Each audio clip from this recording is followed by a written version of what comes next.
नोएडा शहर में सुरेश अपनी माँ रामकली और पिता प्रदीप के साथ रहता था। वो एक बड़े हॉस्पिटल में डॉक्टर था और अच्छा पैसा कमाता था। माँ मैं निकल रहा हूँ, बाय। अरे रुक जा, नाश्ता तो किया कर, रोज तुझे समझाना पड़ता है। अगर मैं अपने आप समझ जाऊंगा तो आप मुझे रोज टोकोगी कैसे? अच्छा ज्यादा बातें मत बना, चल बैठ, मैं नाश्ता देती हूँ। सुरेश नाश्ता करने बैठ जाता है और तभी अचानक उसका फोन बजता है। उसे पता चलता है कि उसके दोस्त ऋषि की मौत हो गई है। उसके पैरों तले जमीन खिसक जाती है। नहीं नहीं, ये नहीं हो सकता। नहीं नहीं नहीं नहीं। क्या हुआ बेटा? ऋषि नहीं रहा। अरे ऐसा कैसे हो सकता है? मैं उसके घर जा रहा हूँ। हाँ बेटा, जल्दी जा। सुरेश फौरन कार उठाता है और उसके घर पहुंचता है। इंस्पेक्टर साहब, आप यहाँ क्या कर रहे हैं? क्या हुआ है? हमें इसके पड़ोसी ने फोन करके बुलाया क्योंकि इसकी मौत बिल्कुल नेचुरल नहीं है। मर्डर या सुसाइड भी हो सकता है, इसलिए अब इसकी बॉडी पोस्टमार्टम के लिए जाएगी। Oh God, I can't believe it. अगले दिन सुरेश सुबह उठकर हॉस्पिटल जाता है, लेकिन उसके मन में सिर्फ ऋषि की मौत का ख्याल चल रहा था। उसे अचानक याद आता है कि आज पोस्टमार्टम रिपोर्ट आनी है।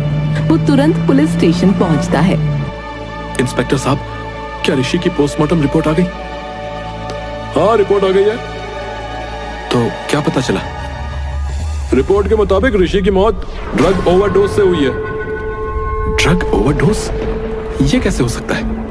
ऋषि ऐसा नहीं था। हमें भी यही लगा था, लेकिन रिपोर्ट साफ साफ दिखा रही है कि ऋषि पिछले काफी समय से ये ड्रग ले रहा था। हे भगवान, ये क्या हो गया? सुरेश के मन में हजारों सवाल उठने लगे। वो खुद को दोषी मानने लगा कि वो अपने दोस्त की परेशानी को नहीं समझ पाया। वो पुलिस स्टेशन से बाहर निकल गया और उसने तुरंत अपने पिता को फोन किया और सारी बातें बताईं। बेटा, जो हो गया उसे बदला नहीं जा सकता। तुम अपने आप को दोष मत दो। नहीं पापा, मुझे कुछ करना होगा। मैं इस ट्रक के बारे में और जानना चाहता हूँ। छोड़ना बेटा, क्या करेगा उसके बारे में जानकर? नहीं पापा, ये ड्रग्स बेचने वाले लोगों की जिंदगी खराब कर रहे हैं। मुझे बहुत गुस्सा आ रहा है। सुरेश वापस पुलिस स्टेशन के अंदर जाता है और इंस्पेक्टर से उस ड्रग के बारे में पूछता है। इंस्पेक्टर बताता है, दरअसल ये ड्रग आजकल शहर में एक गिरोह के द्वारा बेची जा रही है। हम इस गिरोह की तलाश में हैं, लेकिन अभी तक हमें कोई ठोस सबूत नहीं मिला है। तो आप लोग क्या कर रहे हैं? अगर आप लोग जल्दी कुछ नहीं करेंगे तो और लोग भी ऐसे ही मरते रहेंगे। देखिए, हम अपनी पूरी कोशिश कर रहे हैं, समझे? लेकिन ये चीजें समय लेती हैं। आप इस मामले में दखल न दें और हमें अपना काम करने दें। लेकिन ये आपके काम का नतीजा है कि मेरे दोस्त की जान गई है। अगर आप लोग सतर्क होते तो ये गिरोह कब का पकड़ा जा चुका होता। डॉक्टर सुरेश, अगर आप यहाँ और रुकेंगे तो मैं आपको इस मामले में अरेस्ट भी कर सकता हूँ। जाइए और अपना काम कीजिए, हमें अपना काम करने दीजिए। सुरेश का गुस्सा और बढ़ जाता है। उसे लगता है कि पुलिस सही तरीके से अपना काम नहीं कर रही। वो वहाँ से निकल जाता है, लेकिन उसके मन में अब एक ही ख्याल था, इस ड्रग गिरोह को पकड़वाने का। सुरेश पुलिस स्टेशन से गुस्से में निकलकर अपने घर की ओर चल पड़ता है। रास्ते में उसे अचानक भूख लगती है और उसे एक एग ऑमलेट वाले की दुकान नजर आती है। चलो थोड़ा कुछ खा लेता हूँ, शायद इससे मेरा दिमाग शांत हो जाए। वो एग ऑमलेट वाले के पास जाता है और एक ऑमलेट का ऑर्डर देता है। भैया एक एग ऑमलेट बना दो। कितने का है? 15 रुपए का। अभी आपको एकदम ताजा और गर्म ऑमलेट बना कर देता हूँ। भैया आपका ऑमलेट तो बाकियों से काफी सस्ता है, कैसे चला लेते हो दुकान? इसमें तो कोई खास कमाई नहीं होती होगी। अरे साहब, जैसे तैसे चला लेते हैं, आप चिंता ना करें, बस खाइए। सुरेश को एग ऑमलेट वाले पर शक होने लगता है। जब उसे मौका मिलता है तो वो धीरे से ऑमलेट वाले के किचन में झांकने की कोशिश करता है।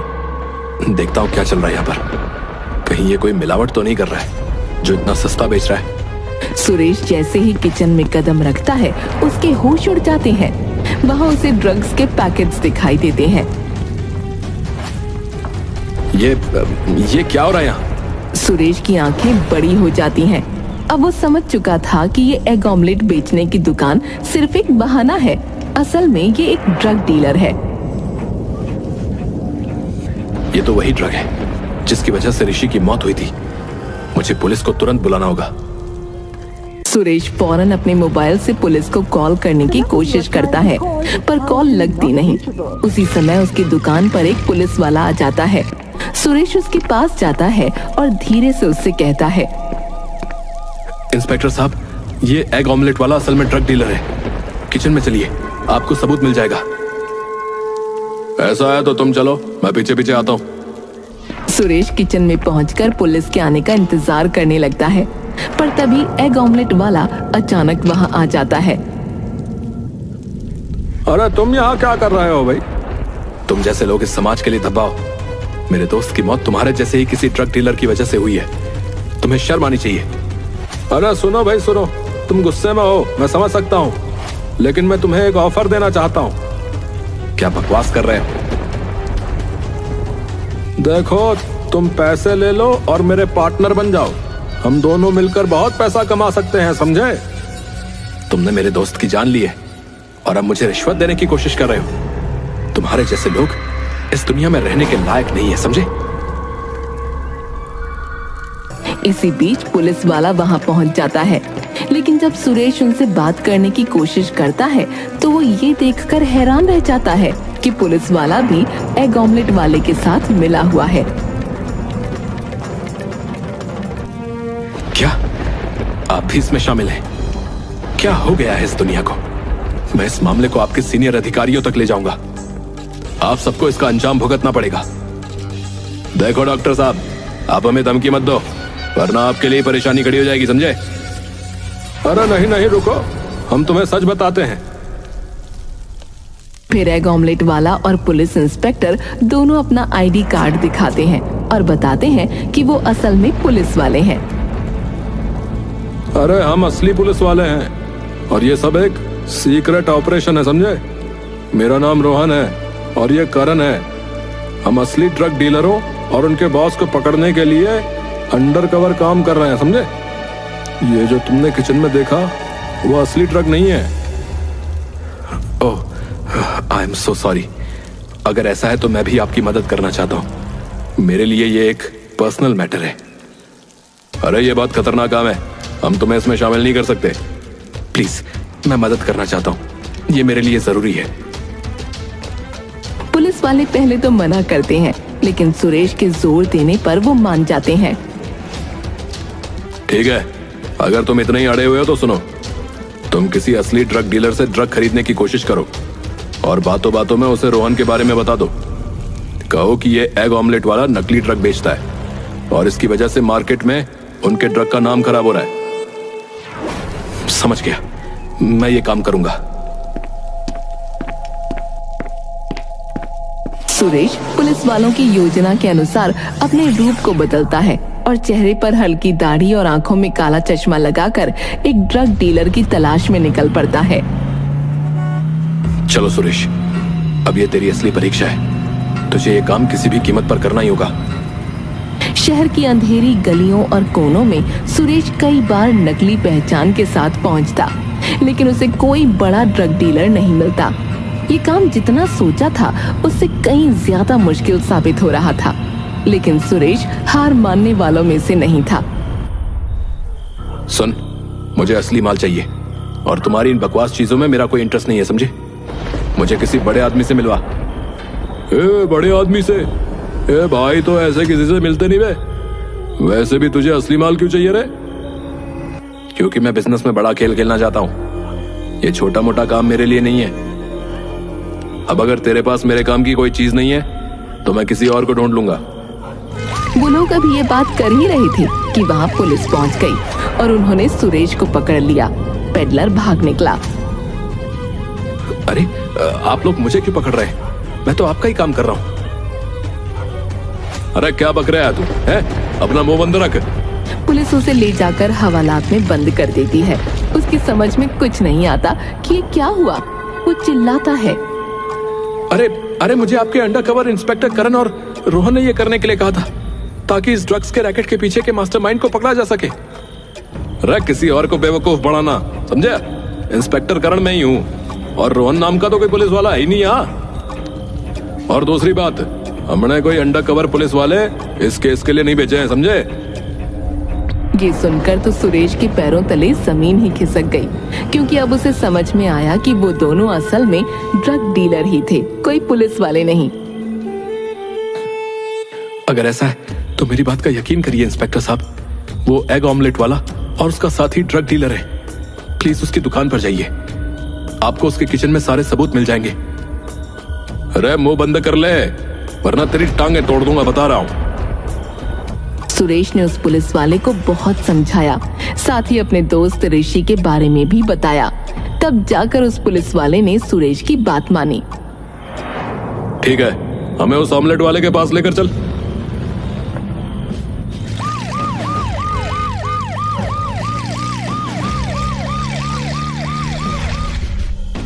सुरेश पुलिस के साथ उस ऑमलेट वाले के पास पहुंचता है।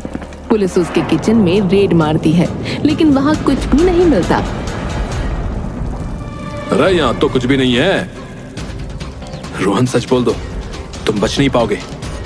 अरे उसके खिलाफ कोई सबूत नहीं मिला है। तुमने हमारा वक्त जो है ना बर्बाद किया सुरेश। एक मिनट, कहीं आप भी इनसे मिले हुए तो नहीं है? अरे तेरी हिम्मत कैसे हुई रे मेरे ऊपर उंगली उठाने की है? चल वापस, तुझे जेल में डालता हूं। अब तो तुम लंबे जाओगे भाई। अरे थैंक यू इंस्पेक्टर साहब। अरे ये आदमी तो पागल है। पुलिस रोहन को ले जाकर वापस हवालात में डाल देती है। उधर जब उसके माँ बाप के पास ये खबर पहुंचती है तो वो लोग भी पुलिस स्टेशन पहुंचते हैं, लेकिन पुलिस वाला जमानत देने से मना कर देता है। हे भगवान, मैं तो अच्छा करने निकला था, ये क्या हो गया?